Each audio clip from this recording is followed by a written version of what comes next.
Morning, Gary. Morning, Mark. How are you doing? Yeah, I'm good. You? Yeah, good, thank you. I'm going to sound a bit like a broken record here, but So am I.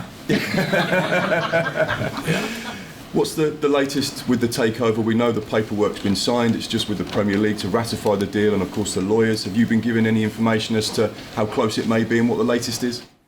No, I think it's very similar to where we were last time. I think, obviously a potentially exciting time for the club, but yeah, from my point of view, the focus as always is on trying to get the next result. The football club, most important thing is getting results.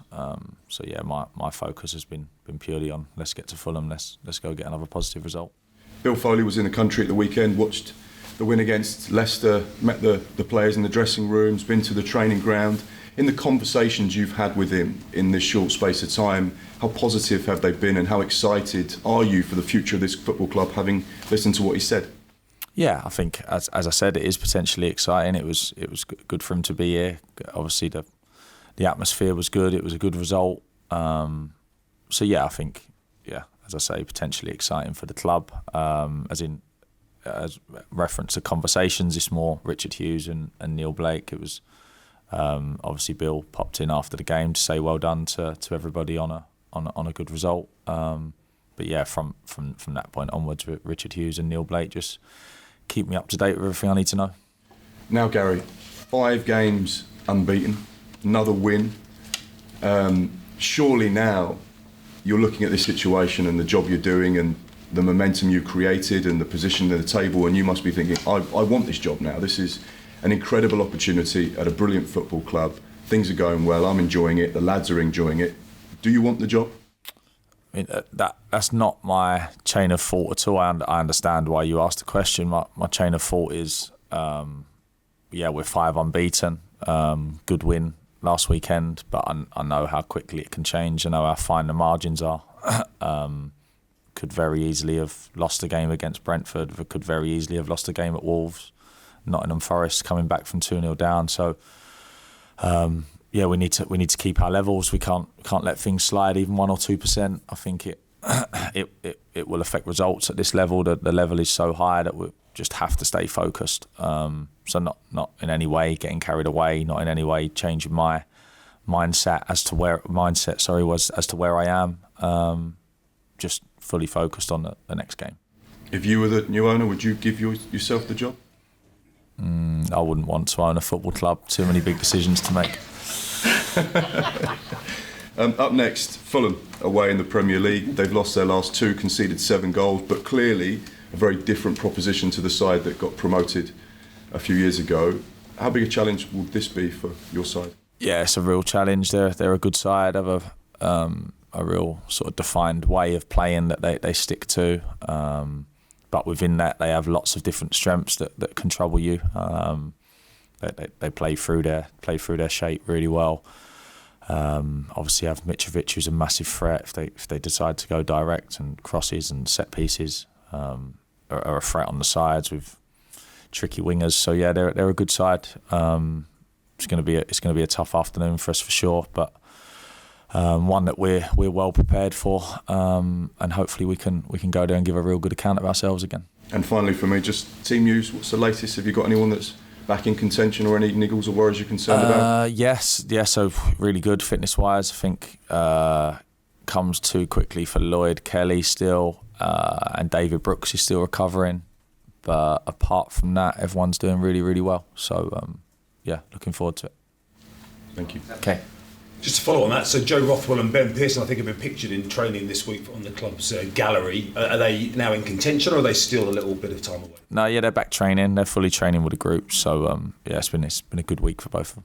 Would we expect one of them to be in the squad at least at the weekend? I'm not sure. I haven't decided on exactly how that will go, and I'll wait. Team news, I'd rather let come out tomorrow just before the game. But they both had a really good week. So really pleased with where they both are. We know you said last week you tried a few things in the second half. You maybe took a few risks and left yourself maybe open, but it worked for you. Is that in your natural personality as a manager or as a footballing individual to take a few risks, or is there Tommy Elphick or Sean Cooper giving you a nudge, going, "Go on, let's do this"? No, I don't think I don't really have a preference. I think I try to evaluate every situation as to what we need to do, what I feel we can do. So yeah, I wouldn't put me in either camp really. I don't think I'm one that looks to make sure we've shored things up and are sound, or I don't think I'm one that will always be gung ho and let's go for it. I think I try to just evaluate what it looks like and how I think we can best benefit from the situation. So yeah, I'm fairly level really on all of it. I mean, I've had a few questions on what we work on and whether I've tried to shore things up first, and it's never that for me. Always the whole game plan. Always can we. I think you can't do one without the other. You can't be defensively sound and not be good with the ball. I think they both have to go together. So we always try and prepare both. Throughout the season, it's been well documented that Haaland didn't score against you and he scored against everybody else. I know you weren't the manager then. You've locked down Isak pretty much at Newcastle, Ivan Toney, Maddison last week, all the guys that are coming in with, I guess, headlines around them. Is that a specific plan? Last week you moved Adam Smith to cope with Maddison. Is that something that's always in your mind, their key player? For example, Mitrovic this weekend? Yeah, so my preparation for games is always how can they hurt us? What are their most likely sources to hurt us? What's the best way for us to stop them? And what are their weaknesses? Are there anywhere we can exploit what they do? Sometimes, as you say, there are individuals that come with that. Sometimes it's a style of play or set plays, so yeah, it's just a real analysis of where you think the opposition are, and the best way to stop them and hurt them is always where the game plans come from. Final one from me. The away team has won the last 5 Premier League games between newly promoted sides, including your win at Forest earlier on in the season. Can you see anything in that teams are going thinking this is a real opportunity for us against a team that we're in the same division as last year?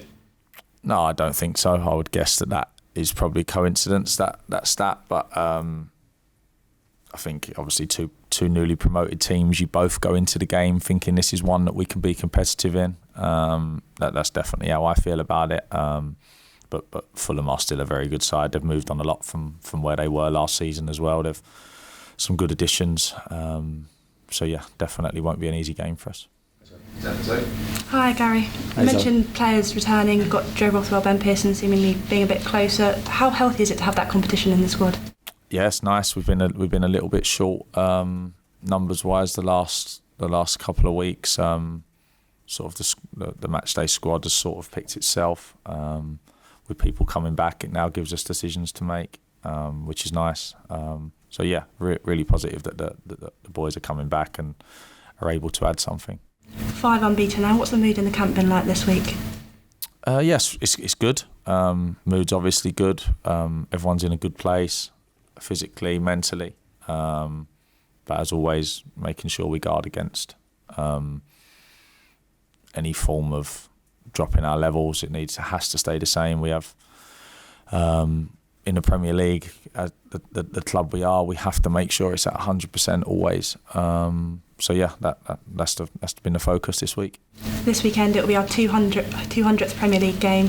That's a brilliant milestone to reach, isn't it, for a club this size? Yeah, really good. I didn't know that. So yes, yeah, it's massive. Hopefully we can keep racking them up. Obviously the Premier League's the place you want to be. So yeah, let's try and make sure Saturday helps us in our sort of quest to stay there for another season. And just finally, every single away game this season, the away fans have been there. We've sold out again this weekend. How important have they been for our form on the road, especially that Nottingham Forest game? Yeah, Nottingham Forest, Newcastle. They were brilliant. They always are. I mean, even the home games, they've been really good for us. They're going to be massive, as I've said.